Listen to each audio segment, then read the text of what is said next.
entah kenapa ya, proses teater berbasis riset ini lebih banyak dilakukan oleh orang-orang non-akademis.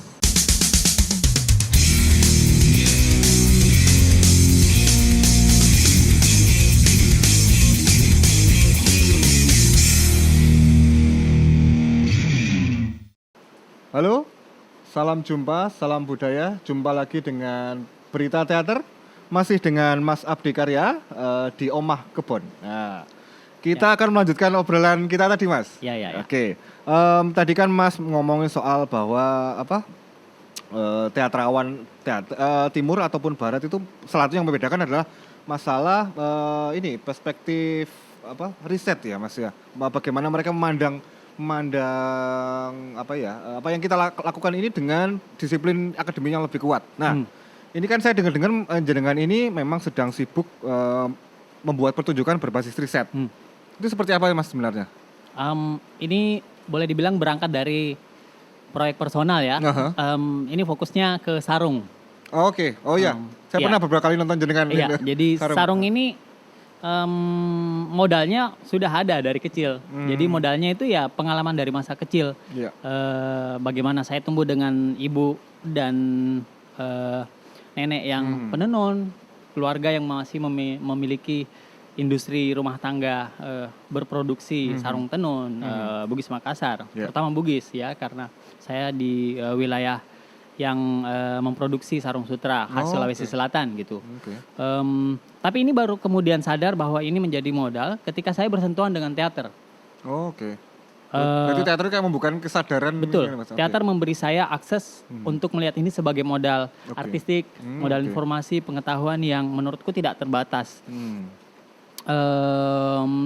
Dia kemudian menjadi menjadi pintu masuk untuk saya berdialog dengan banyak hal, dengan isu-isu yang dibahas di teater misalnya, atau dibahas di program atau proyek kolaborasi yang sedang dikerjakan, isu sosial, isu politik, isu tubuh misalnya, isu gender. Pengetahuan lain kemudian membantuku untuk membaca lagi sarung,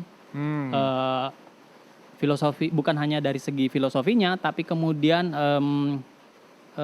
konteks apa sih yang ditawarkan oleh sarung ini, potensi artistik apa yang dimiliki oleh sarung selain dari keindahan visual, estetikanya gitu. Bagaimana tubuh orang-orang yang memiliki pengalaman dengan sarung, itu yang kemudian membantuku untuk membaca lagi. Dan saya pikir pengetahuan barat ini membantuku untuk membaca itu dari sudut pandang yang berbeda, karena sudah ada pengalaman yang ditubuhkan nih. Dari kecil kan terbiasa pakai sarung, main-main pakai sarung, tapi kemudian pengetahuan dari barat kemudian membantuku membaca, setelah itu apa?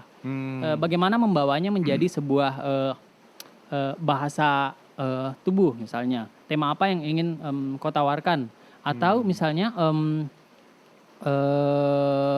isu apa yang hendak dibicarakan? Itu yang kemudian buatku menarik, dan itu yang terjadi di proses kolaborasi, riset yang berbasis kolaborasi, Mas. Oke. Nah, ini mungkin agak kita tarik lebih luas lagi ya, Mas. Sebenarnya kalau menurut Mas Abdi sendiri, teater berbasis riset itu sebenarnya apa sih, Mas? Apa bedanya dengan, bukankah teater memang pada umumnya memang mereka selalu observasi tentang kehidupan?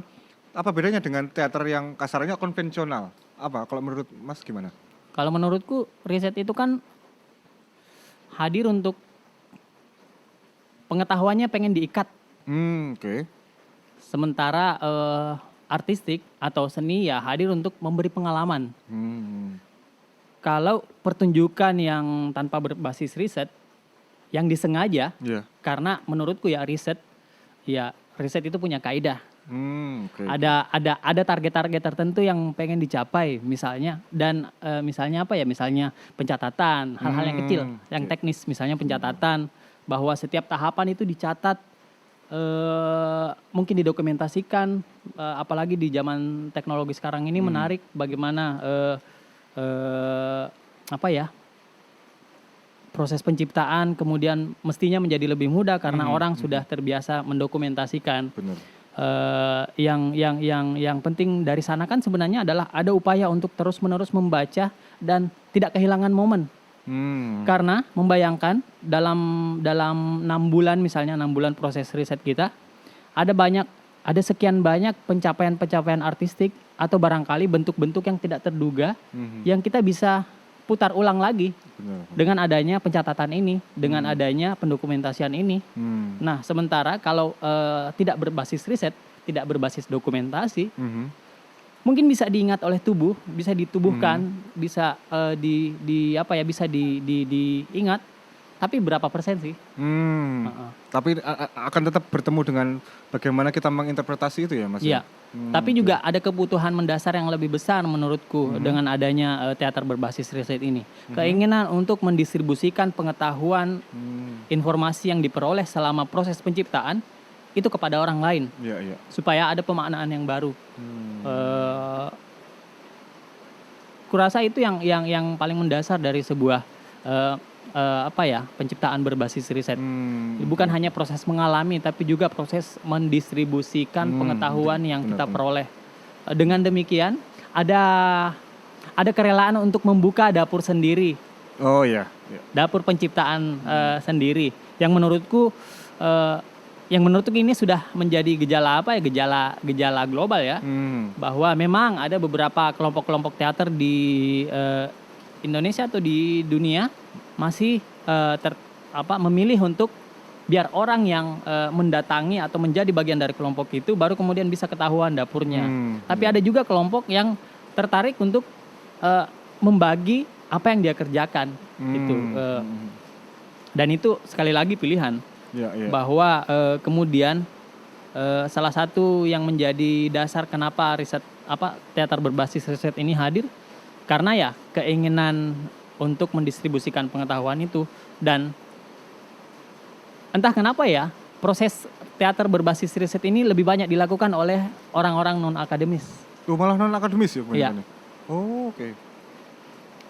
Kenapa itu, Mas? Kok bisa istilahnya bisa mendapatkan pemikiran bahwa kebanyakan malah justru non akademis? Iya, dari pembacaan saya dan pengalaman saya melihat ya, mungkin karena adanya keinginan untuk mencari hal baru dari yang sudah mereka peroleh di teks, di buku teks misalnya, buku teks yang ada di program studi mereka misalnya.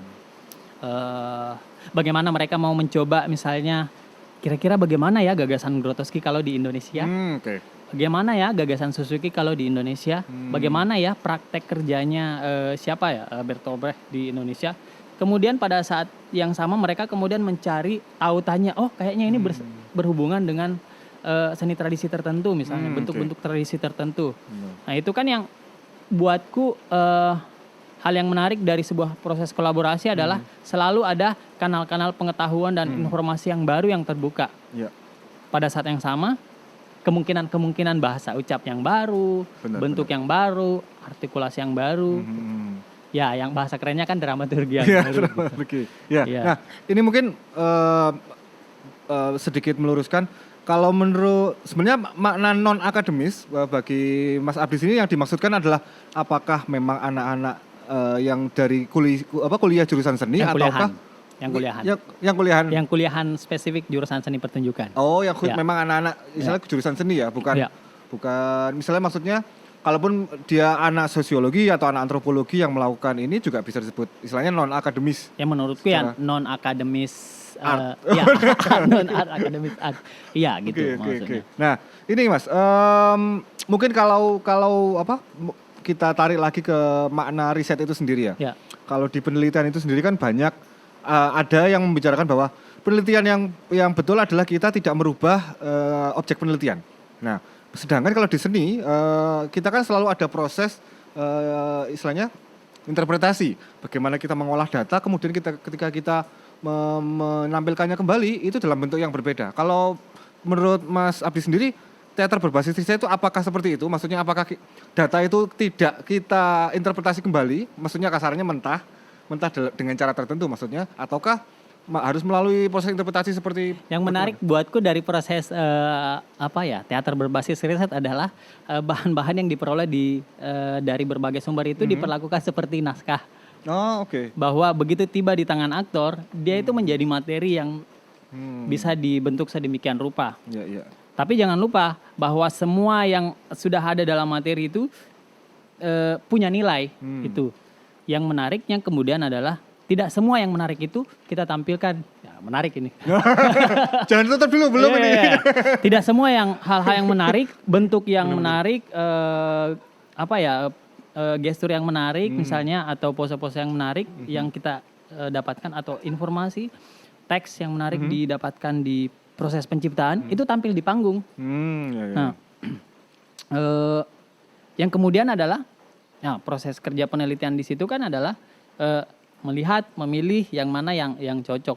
Tapi yang paling mendasar buatku adalah adanya proses perekaman di setiap tahapan kerja yang kita lakukan sehingga tidak kehilangan momen. Ya, ya. Karena yang paling mendasar dari proses kerja teater kan adalah peristiwanya. Peristiwa teater, adanya ruang, adanya kesatuan penonton, kesatuan naskah dan orang-orang yang tampil. Dan itu menurutku hanya bisa ditangkap sekian persen oleh pencatatan-pencatatan dan dokumentasi. Kalau dokumentasi atau pencatatan itu tidak bisa diakses, hanya tuturan mulut ke mulut saja yang bisa diakses. Oke. Kalau di penelitian itu kan biasanya ada istilahnya validitas. Ya. Nah, kalau di dalam teater riset itu sendiri, kalau menurut Mas Abdi sebenarnya validitasnya itu apa sih, Mas? Eksperimentasi. Seberapa jauh metode itu bekerja di tubuhmu misalnya. Kalau ada sebuah tesis misalnya, kayaknya nafas seseorang dalam waktu tertentu kalau dipacu dengan gerakan-gerakan, serangkaian gerakan dilakukan dalam waktu tertentu, kira-kira seberapa tahan sih? Nah itu harus ditubuhkan. Asumsi-asumsi itu harus dikerjakan, harus ditubuhkan. Nah proses itu yang kemudian dicatat. Kemudian cerapan-cerapan aktor kan berbeda. Dia tidak berdasarkan data, tapi berdasarkan penelitian dia atau penelitian dia atas resepsi dia, perasaan dia yang berlaku bekerja atau bagian mana di tubuhnya yang gejala-gejala apa di tubuhnya atau perasaan dia, kendala-kendala saat dia mengalami melakukan percobaan-percobaan itu semua yang buatku hal-hal yang berharga untuk dicatat dan itu yang menjadi bagian kenapa proses riset teater berbasis riset itu adalah proses mengalami yang dicatat. Mengalami yang dicatat menarik ini. Oke. Berarti apakah kalau memang ini berhubungan dengan eksperimentasi dan bagaimana dia meletakkan kepada tubuh-tubuh pelakunya, apakah mungkin ketika teater riset ini dilakukan oleh orang yang berbeda, walaupun datanya sama, nanti hasilnya juga pasti berbeda kan? Masalahnya kan makanya tadi saya tanya ketika bedanya dengan teater yang biasa, ketika orang melakukannya tanpa riset, dia mungkin porsi interpretasinya ini sangat tinggi. Jadinya data yang dikeluarkan itu mungkin ya hanya sebagai pemantik karya dia saja. Tapi kalau riset kan memang kita ketika di atas panggung melihat data. Nah, kalau seperti itu bagaimana, Mas? Misalnya misalnya dari teman-teman teater Kaliopak gitu misalnya, pesantren sana itu mereka melakukan ini juga eksperimentasi soal sarung tapi di Makassar. Sedangkan mereka juga orang pesantren punya. Nah, itu seperti gimana? Ya, saya pikir saya juga di satu sisi setuju dengan anggapan beberapa tokoh teater bahwa riset itu hadir untuk hadir untuk dibuang, untuk kemudian hanya diambil substansi sesuai dengan kebutuhan. Tapi kalau kembali ke konteks yang Mas Dino tadi sampaikan, pertama hasilnya tentu saja beda karena tubuh berbeda, ruangnya berbeda. Karena sekali lagi teater itu terkait dengan tubuh dan ruang, meskipun materi yang sama. Dan dia melihat teks atau data itu sebagai seperti sebuah naskah teater yang bisa diinterpretasi. Karena begitu dia berpindah ruang, peristiwanya akan berbeda. gitu. Karena dia tidak bekerja dengan angka-angka yang pasti, Mas. Validitasnya yang kemudian menjadi sangat cair. Benar. Nah, pertanyaannya kemudian apakah valid atau tidak? Adalah dia menjadi valid ketika gagasannya sampai lewat tubuh yang beragam. Artinya gagasan itu bersifat universal. Ide itu bersifat universal. Dimainkan oleh budaya manapun universal. Sama halnya seperti kenapa teater-teater Yunani kemudian menjadi universal atau naskah-naskahnya Shakespeare menjadi universal. Dia diapain aja itu karena core-nya itu intinya sudah mencakup inti kemanusiaan. Dia dimainkan dalam kemasan budaya apapun menjadi sangat cocok. Oke. Nah ini juga menarik ini Mas. Tanpa berniat untuk menutup kali ya, menutup lagi ya. Ini menarik beneran kalau ini ya. Ini gini. Kalau boleh saya simpulkan bahwa memang salah satu yang menjadi output utama dari teater berbasis riset pertama adalah data. Ya otomatis riset pasti ada hubungannya dengan data. Nah, yang lebih menarik lagi adalah tadi yang seperti kata Mas Abdi sendiri katakan bahwa validitas itu akan menjadi lebih kaya ketika dia dimainkan oleh orang yang berbeda. Jadi mungkin istilahnya tugas mulia dari teater berbasis riset adalah mereka mengumpulkan data, tapi ketika itu diolah lagi oleh mungkin komunitas yang berbeda, sutradara yang berbeda, mungkin akan menjadi karya yang berbeda juga gitu ya. Iya, soalnya laboratoriumnya teater berbasis riset itu kan adalah di panggung, benar. atau di komunitas. Dia tidak berhenti di tulisan atau di ruang-ruang seminar. Dia akan menjadi angka-angka atau teks-teks yang mati. Benar. Fungsi dari teater berbasis riset adalah pengetahuan ini bisa dipindah tangankan, bisa didistribusikan. Menurutku ya. Dan sebaiknya metode atau penciptaan nggak harus naskah ya, nggak harus naskah yang berbasis riset. Bisa juga metode. Seperti yang sedang digarap oleh Mas Wani kan magnetisme. Itu kan sebuah metode bagaimana sejalan seorang aktor untuk mencari daya tarik atau daya hadir di panggung. Ada banyak pintu masuk, ada beragam. Nah, model-modelnya ya aktor, penari. Itu kemudian dilihat sejauh mana itu bekerja pada tubuh-tubuh yang berbeda, usia berbeda, disiplin yang berbeda, ruang yang berbeda. Benar. Iya. Nah, menarik ini.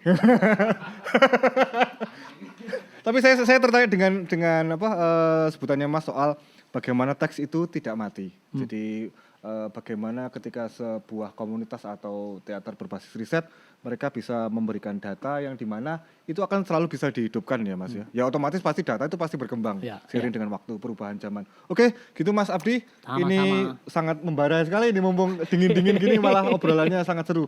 Terima kasih Mas Abdi, semoga nanti ada kesempatan lain kita bisa ngobrol lagi soal riset ataupun hal-hal yang berhubungan dengan pertunjukan. Terima kasih sudah hadir. Sampai jumpa di episode berikutnya. Iya. Belum tutup loh Mas. Oke, terima kasih Mas Abdi Karya. Kita jumpa lagi di episode berikutnya mungkin dengan narasumber yang berbeda juga. Salam budaya.